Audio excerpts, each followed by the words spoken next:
आज हम लोगों ने सौसैया अस्पताल छिबरामऊ का निरीक्षण किया है। ये आकस्मिक निरीक्षण नहीं था। कल ही मैंने deputy CMO doctor KP Tripathi से कहा था कि कल हम लोग 12 बजे चलेंगे, और ये औचक नहीं कहेंगे, इसको नियमित निरीक्षण है। और इसका उद्देश्य था कि पिछले कुछ समय से लगातार छिबरामऊ के इस हॉस्पिटल के बारे में निगेटिव समाचार आ रहे थे। समय पर चिकित्सक का ना उपलब्ध होना, इमरजेंसी में फैसिलिटी न होना। इस उद्देश्य से हम लोग आज निरीक्षण किए हैं।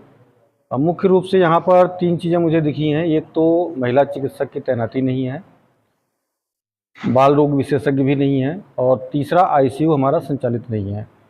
इन तीनों पर ही हम लोग कार्य करेंगे, और मैं समझता हूँ निश्चित रूप से आने वाले 15 से 20 दिन के अंदर हम लोग इसमें कार्रवाइयाँ करेंगे।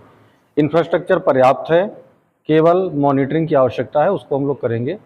खासकर जो रजिस्ट्रेशन है, जब भी कोई व्यक्ति यहाँ इलाज के लिए आए तो बहुत ही आसानी से स्मूथली वो अपना पंजीकरण कराए, ओपीडी में संबंधित चिकित्सक के पास जाए। अगर कोई सर्जरी या कोई और नया आवश्यकता है तो उसके संबंध में वो प्रॉपर इलाज पाए। इस पर हम लोग कार्य करेंगे। अभी तक रजिस्ट्रेशन कराने के लिए जो व्यक्ति आते थे उनका आसानी से रजिस्ट्रेशन होता था। अब नई एक व्यवस्था शुरू हुई है, उसके तहत व्यक्ति के हाथ में के पास कोई जानकारी नहीं, मरीज 1 घंटे तक गर्मी में तड़पे हैं।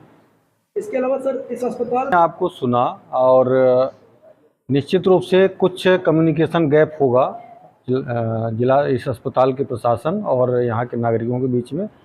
मैंने पहले ही कहा है कि जो चीज़ें हैं उनको बाहर फ्लेक्सी के रूप में, विजुअल रूप में ठीक से लगाई जाएं, ताकि आम नागरिकों को पता हो कि किस साइड में, किस कक्ष में क्या चीज़ें सुविधाएं उपलब्ध कराई जा रही हैं, क्या प्रक्रिया है। जैसे आभा आईडी बननी है तो उस आईडी बनाने के लिए क्या चरण है, कैसे बनाना है, फ्लेक्सी लग जाए ताकि किसी को सुविधा न हो।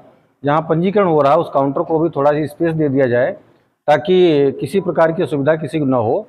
जो ओपीडी के लिए स्लिप जारी कर रहे हैं वहाँ पर केवल 2 लोग हैं, और मुझे बताया गया करीब 200 से 250 पेशेंट डेली आते हैं, और 2 व्यक्ति हैं तो अनावश्यक रूप से लंबी लाइन लगती है। हमारे पास जगह है, काउंटर हैं, हम एक व्यक्ति अतिरिक्त बढ़ाएंगे और बढ़ा करके उसको भी सहज और सरल करेंगे, आसान प्रक्रिया करेंगे। इसमें आप लोगों को निश्चित रूप से मानना पड़ेगा, और हम लोग लगातार करेंगे भी कि आने वाले 15 से 20 दिनों में हम लोग इसमें कुछ न कुछ सुधार अवश्य करेंगे।